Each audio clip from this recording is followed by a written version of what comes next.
ఏం బ్రదర్, ఏమంటివి RCB qualifier కూడా రాదంటివా? ఆహాహా, ఏం చూశారు మ్యాచ్ నిన్న? అద్భుతమైన ఆట తీరుతో విరాటుడు ఎంత బాగా ఆడాడు, ఆర్సీబీని ఎంత బాగా గెలిపించాడు. ఏం బ్రదర్, ఆర్సీబీ అంటే తమాషాగా ఉందా మీకు?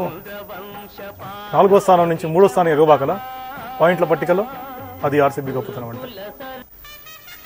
ఆర్సీబీ మళ్ళీ ప్రూవ్ చేసుకుంది, చిన్నస్వామి స్టేడియంలో గెలిచింది. ఇది రికార్డు విన్ ఆర్సీబీకి. నమ్ ఆర్సీబీ, ఈ సలా కప్ నమ్దే. సూపర్ మ్యాచ్ నిన్న, పడికల్ బాగా ఆడాడు 50, కోహ్లీ అగైన్ 70 కొట్టాడు. ఎప్పుడైతే కోహ్లీ ఆడుతున్నాడో బాగా, ఆర్సీబీ గెలుస్తుంది. ఇది ట్రెండ్, మళ్ళీ నిన్న జరిగింది అదే. నిన్న మీరు అబ్జర్వ్ చేస్తే కన్సిస్టెన్సీ చాలా బాగుంది ఆర్సీబీకి. మీరు బ్యాటింగ్ చూస్తే 205 మంచి స్కోరు. బ్యాటింగ్ యూనిట్ చాలా బాగా పెర్ఫామ్ చేసింది, నో డౌట్ ఇన్ దట్.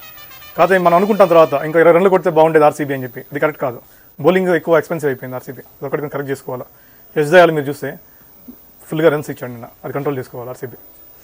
నిన్న వామ్ గ్రాఫ్లో మీరు చూస్తుంటే కనుక 15th ఓవర్ 16th ఓవర్ వరకు రాజస్థాన్ రాయల్స్ డామినేషన్ కంటిన్యూ అయింది.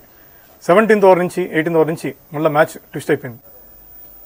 మీరు అబ్జర్వ్ చేస్తుంటే కనుక విన్ ప్రాబిలిటీ 18th ఓవర్కి ఆర్సీబీ 12% ఉంది, అంటే చాలా తక్కువ ఛాన్స్ గెలవటానికి ఆర్సీబీ. 12% నుంచి 19th ఓవర్ 20th ఓవర్ నుంచి వెళ్ళిపోయింది పైకి మళ్ళీ ఆర్సీబీ. అద్భుతమైన బౌలింగ్తో చివరిలో 18th ఓవర్ నుంచి చాలా బాగా వేశారు. ఎప్పుడైతే హెట్మేర్ అవుట్ అయ్యాడో, జిరోల్ అవుట్ అయ్యాడో, ఆర్సీబీ విన్ పక్కా అయిపోయింది. 12% ప్రాబిలిటీ నుంచి మనకి 65% ప్రాబిలిటీ గెలిపోయింది, ఆర్సీబీ గెలిచిపోయింది. ఇలాంటి విజయాలు ఇలా కంటిన్యూ అవ్వాలి అని కోరుకుంటున్నాను. క్వాలిఫైర్కి వెళ్ళాలా, ట్రాఫీ కొట్టాల్సిందే ఆర్సీబీ. Thank you.